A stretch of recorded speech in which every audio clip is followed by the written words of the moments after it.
Nova Casa do Espaço Criança Esperança completa um ano e a data é celebrada com manhã festiva. Professor da PUC Minas lança livro que trata a respeito das diferenças. A Arquidiocese promove encontro dos candidatos à Prefeitura de Belo Horizonte e você vai saber como foi. No estúdio, a repercussão desse encontro com a participação de representantes do Movimento Mineiro de Fé e Política. Começa agora o Espaço PUC, você por dentro do que acontece na universidade.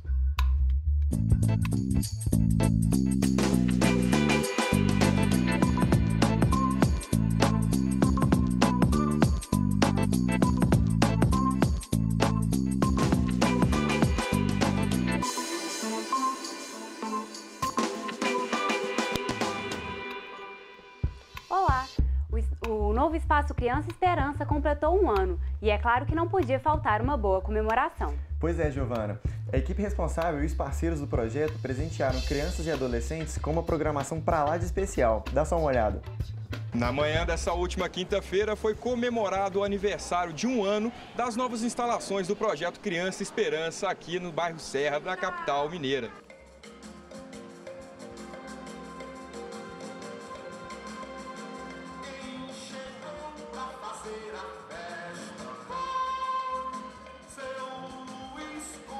Apresentações temáticas como Balé Brasil ao som do maracatu, danças urbanas e ginástica artística embalaram as comemorações. O espaço, que hoje conta com cerca de 1.800 metros quadrados de construção, atende cerca de 1.200 pessoas em 18 oficinas e cursos profissionalizantes e tem mudado a vida de muita gente. Agora tem alguma coisa pra fazer na parte do dia que antes eu ficava à toa.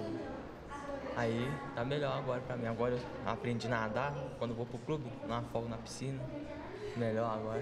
Essas mudanças atingem não só os alunos, mas também os profissionais envolvidos. Bem, é uma experiência única, porque além de ser uma opção profissional, que eu fiz alguns anos atrás, é algo que traz surpresas e um crescimento que quem participa não consegue mensurar. Então, você poder também colocar em prática tudo aquilo que você aprende na universidade, depois o que você também tenta passar para os seus alunos enquanto professor da universidade, e poder executar, né, testar as teorias e ao mesmo tempo aprender e crescer como ser humano é uma experiência que não tem preço, acho que é algo único. Esse um ano, né, depois da inauguração, já teve uma série de ganhos, vamos dizer assim. Nós praticamente dobramos a quantidade de crianças e adolescentes atendidos, né? Atendemos cerca de 70 adultos na hidroginástica, nós temos educação de jovens e adultos, cursos profissionalizantes. Então a tendência agora é aumentar as parcerias. Hoje já tem parcerias com a Ultramig, com o Senai, com inúmeras outras entidades. Então a nossa perspectiva é aumentar, qualificar o atendimento e assim poder contribuir para o desenvolvimento desses educandos que passam aqui pelo Espaço Criança Esperança. As atividades se estenderam por todo o turno da manhã e, ao término das oficinas, hora de comemorar o aniversário. Alunos e representantes das empresas parceiras do projeto fizeram a festa.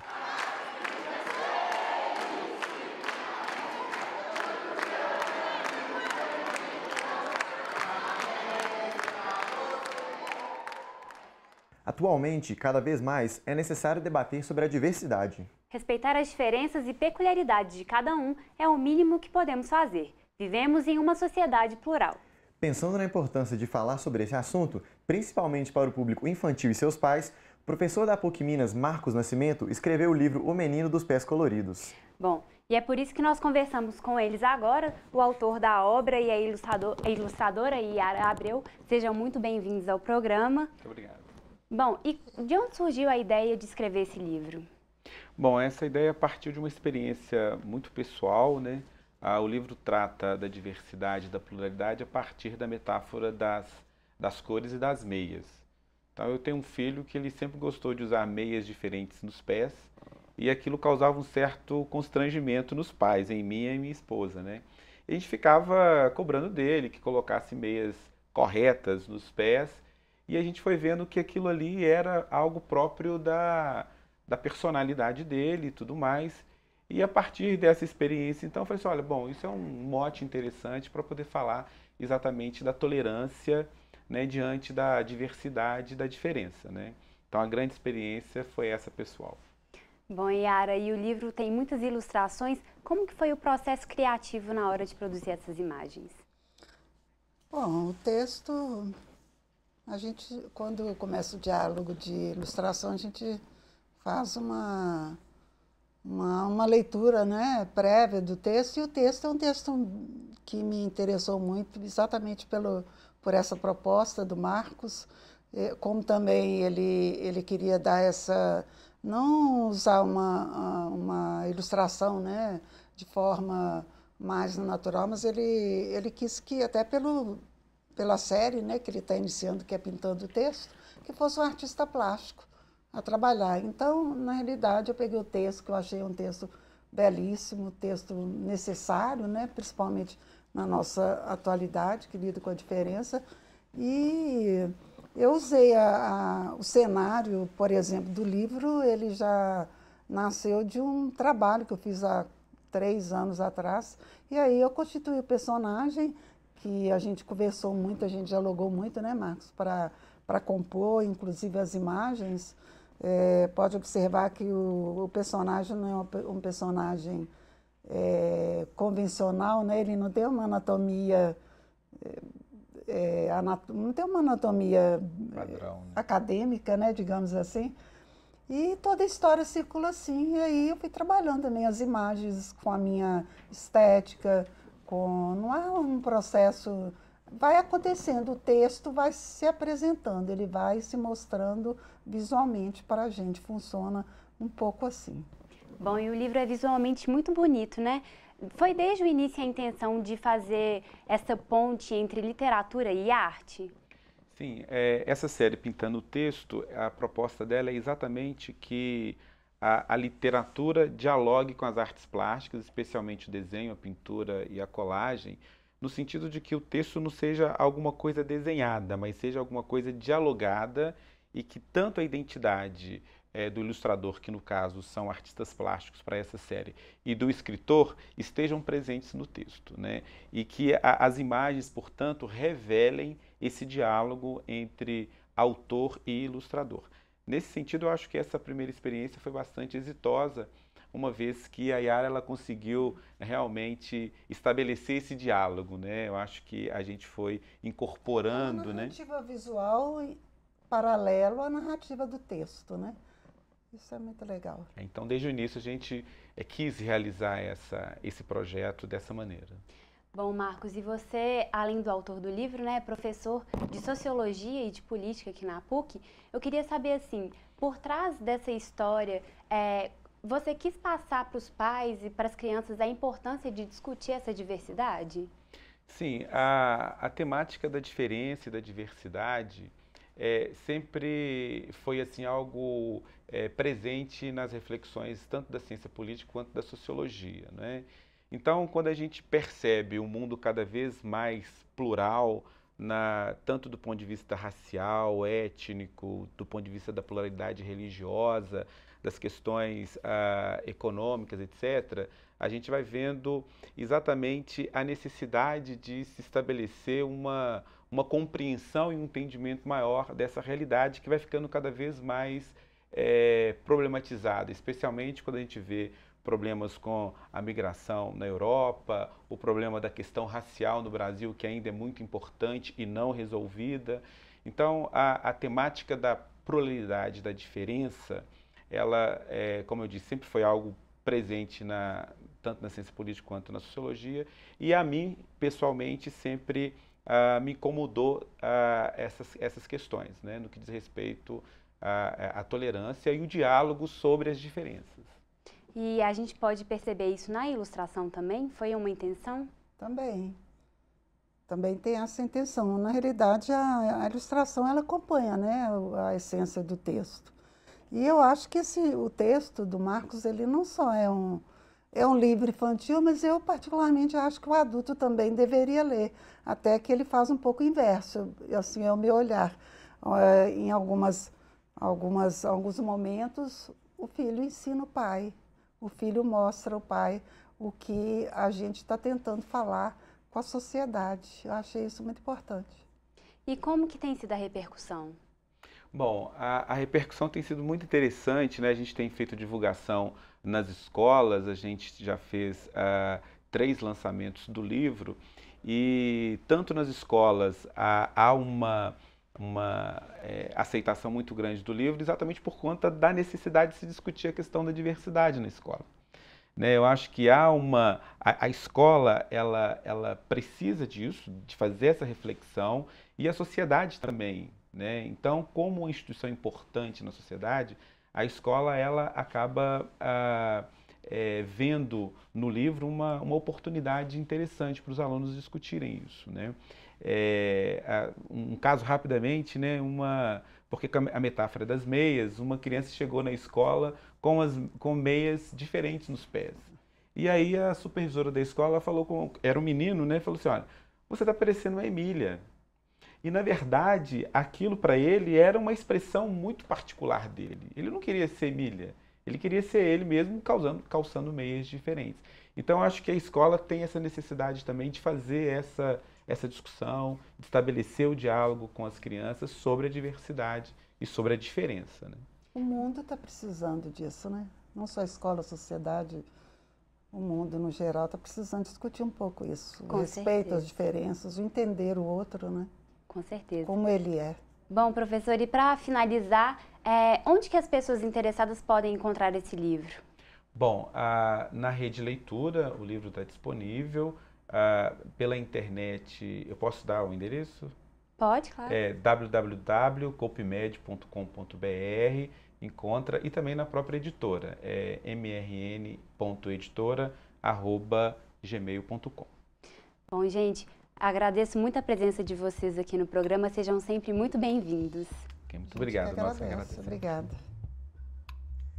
A gente vai para um rápido intervalo, mas antes, confira mais uma história no quadro #na PUC Minas.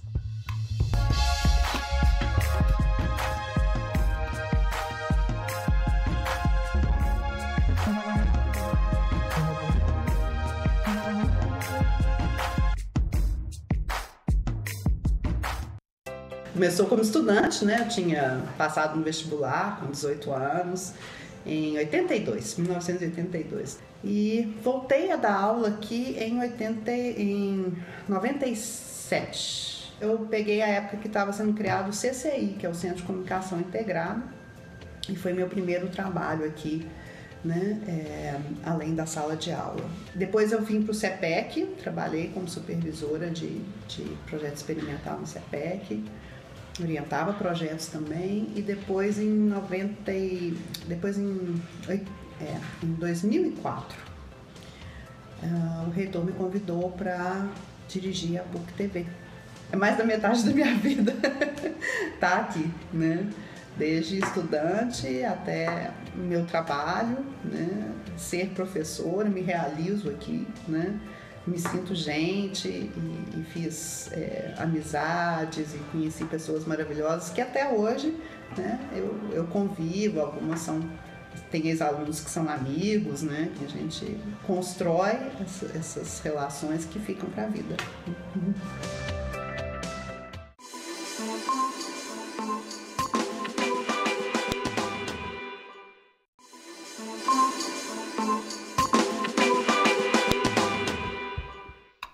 Espaço PUC está de volta. E 2016 é um ano de eleições municipais em todo o Brasil. O país passa por um momento político conturbado e discutir, conhecer e debater as propostas daqueles que pretendem se eleger é um exercício de cidadania. Pensando nisso, a Arquidiocese de Belo Horizonte organizou um encontro que reuniu os 10 candidatos à Prefeitura de Belo Horizonte. Confira mais detalhes na reportagem de Ana Júlia Goulart. Eleitores atentos às falas dos candidatos. Há tempos, Belo Horizonte não tinha tantos participantes disputando o governo municipal. O alto número de concorrentes é benéfico, mas pode ser uma armadilha para os eleitores desatentos. É claro que uma diversidade de candidatos ela pode proporcionar uma possibilidade do eleitor fazer boas escolhas. Porém, isso, se é, digamos assim, importante, por outro lado, mostra uma grande pulverização, demandando principalmente do eleitor mais atenção em relação às suas escolhas, às propostas que são feitas, para que não embarque, digamos assim, numa canoa furada. O evento foi aberto ao público e não foi um debate. Cada candidato falou sobre suas propostas de governo por 10 minutos. A ordem foi definida por sorteio, realizado minutos antes do início das falas. gostaria até de sugerir que a campanha não fosse feita apenas de discursos, né, de palavras, mas que, por exemplo, eles tivessem já elaborados, assim como também o Poder Legislativo, né, os candidatos a vereador, elaborados projetos a serem desenvolvidos, de modo que os eleitores possam escolher os projetos. Esse projeto é bom para a nossa cidade. A gente veio aqui para ver ações concretas, que até agora foi só um falatório. Não tem nenhuma análise crítica da situação da cidade, com relação ao saneamento, com relação ao problema da educação, de mobilidade urbana. As análises são rasteiras quando tem. Então, os candidatos estão, em sua maioria, não todos, preferindo falar das suas coisas pessoais, o que não acrescenta nada para quem está aqui querendo saber das propostas. Bom, os assuntos centrais foram a mobilidade urbana, saúde, transporte, a educação e a segurança pública. Participaram do debate Alexandre Calil, do PHS, Délio Malheiros, do PSD, Eros Biondini, do PROS, João Leite, do PSDB, Luiz Tibé, do PT do B, Marcelo Álvaro Antônio, do PR, Maria da Consolação, do PSOL, Reginaldo Lopes, do PT, Rodrigo Pacheco, do PMDB, Sargento Rodrigues, do PDT e Vanessa Portugal, do PSTU. O encontro, promovido pela Arquidiocese, deu início à corrida eleitoral. Dom Raul, por que a Arquidiocese resolveu dar esse pontapé inicial? Porque a Arquidiocese, ela é a reunião, a comunidade das pessoas que não perdem a esperança. Não é fácil reerguer, reconstruir as relações políticas do nosso país, né, em todos os estados, aqui em Belo Horizonte. Não é fácil. Talvez seja, ou seguramente, é o setor mais desacreditado da sociedade, e já de muito tempo. Então, a Arquidiocese de Belo Horizonte quis reunir as pessoas, não tanto para fazer assim uma guerra de palavras, até porque tudo que cada um tem que dizer tudo que cada um diz é muito parecido, não é? Parece até que nem justifica partidos diferentes, mas para que essas pessoas possam dizer o que eles querem fazer, para que a população comece a fazer a elaboração das suas escolhas. Bom, e para falar mais sobre o evento e as eleições em geral, a gente recebe aqui no estúdio o Felipe Marcelino, ele é membro do Movimento Mineiro de Fé e Política. Felipe, boa tarde, bem-vindo ao programa. Boa tarde. Como que você avalia esse evento e correspondeu às expectativas do grupo? Sim, o evento foi muito positivo, né? Acredito que o formato, né, nós demos 10 minutos para cada candidato poder expressar um pouco, né, o seu projeto para a cidade. Também acho que o evento foi positivo no sentido de que foi a primeira vez, né, que todos os candidatos se apresentaram para o público. Então acredito, né, que o debate ele sai à frente, né, no sentido de poder ser esse primeiro momento de encontro dos candidatos com a população e com as demandas também, né, da população que foram apresentadas no evento. Então acredito que o evento eu avalio ele como extremamente positivo. E como é que você avalia a participação do Movimento Mineiro de Fé e Política na política? É interessante, né, essa pergunta, né, porque acaba que muitas vezes as pessoas nas paróquias, né, nas comunidades não conhecem muito bem, né, o trabalho do Movimento Fé e Política. O Papa Francisco fala uma coisa interessante, né, que a política é a melhor forma de se fazer a caridade porque ela visa o bem comum, né? A política ela visa o bem coletivo. Então o trabalho do Movimento Mineiro Fé e Política ele vai muito nessa direção, né, de ajudar as comunidades a pensarem o bem comum. Né? Como assim pensar o bem comum? Como eu posso ter um bairro melhor, uma cidade melhor, um país melhor, com mais justiça social, com mais igualdade, com políticas públicas que de fato vão promover a vida. Esse então é o grande papel que o movimento, né, Fé e Política, de ajudar as comunidades a refletirem, a entender de fato o grande papel, a importância fundamental que tem a política na nossa vida, no nosso dia a dia. E Felipe, como que você acha que o evento ajuda na escolha dos candidatos por parte da população? Como, né, disse a reportagem agora, são muitos candidatos, né? Então, por ser muitos candidatos, uma eleição pulverizada, fica muitas vezes difícil a população identificar quem é a melhor escolha, né? Então, o debate ele ajudou no sentido de o candidato se mostrou, tinha 10 minutos para poder se expressar, tinha 10 minutos então para poder falar aquilo o recado que ele queria passar para a comunidade. Alguns souberam aproveitar bem esse momento, né? Inclusive se apresentando, contando um pouco sua trajetória de vida, mas principalmente alguns, né, souberam de fato colocar qual que é a sua proposta, qual que é o seu projeto para a cidade, que era na verdade que todo mundo queria ouvir aquilo nesse espaço. Então eu acredito que a dinâmica inclusive foi até interessante, que muitos candidatos inclusive demonstraram até um desconhecimento da cidade, que é algo até preocupante, né? Então eu acredito que ali, né, a própria dinâmica do debate ajudou de fato a população a conhecer um pouquinho, né, quem é de fato esses homens e essas mulheres que querem ocupar o cargo de prefeito aqui em Belo Horizonte. E nessa dinâmica, você sentiu alguma ideia, algum projeto voltado para o público jovem? É a grande pergunta, né, que acredito no final do debate ficou de fato qual era o programa da maior parte dos candidatos, né? A gente percebe, infelizmente, no momento político que a gente está, um certo pragmatismo ou uma certa falta até de propostas dos candidatos. Embora seja 10 minutos, foi muito perceptível, na maioria dos candidatos, essa falta de propostas concretas, né? Ou se criticava muito o que já passou, ou se de alguma forma se transitava por diversos assuntos, mas não trazia uma grande contribuição. Não digo todos, mas a maior parte dos candidatos. Inclusive a pauta da juventude, né, foi uma pauta que inclusive faltou, né? Qual é o projeto de cidade que a gente quer para a juventude, né? Quais são as políticas públicas para a juventude, né? Acredito que foi um assunto que faltou no debate. E dentro disso, como que você vê a reação do público, tanto o público presente como o pessoal que viu a reportagem agora? Eu acredito que a reação do público foi positiva, né? Uma vez que a própria arquidiocese, a igreja, tem essa credibilidade, né, de ajudar as comunidades, de ajudar as pessoas que não só que participam da Igreja Católica, mas de outras igrejas. A igreja tem essa credibilidade diante da sociedade. Então eu acredito que acho que foi importante, né, para as pessoas que participaram, né, saber que era um debate isento, né, na verdade não foi um debate onde havia conflito entre os candidatos. Na verdade o que se queria era ouvir, né, era conhecer quem de fato eram esses homens e mulheres que querem, aliás, que estão concorrendo à Prefeitura de Belo Horizonte. A reação também foi muito positiva, eu acompanhei um pouco, né, nos meios de comunicação, jornais, emissoras de TV, a repercussão foi positiva. Inclusive a própria arquidiocese foi muito elogiada, né, por ter essa iniciativa. Não sei se vocês sabem, acho que é importante inclusive alertar para isso, o período da campanha eleitoral foi diminuído. Tivemos uma triste reforma política o ano passado, né, promovida por Eduardo Cunha, que diminuiu o tempo de debate, o tempo de exposição dos candidatos, o que prejudica a democracia.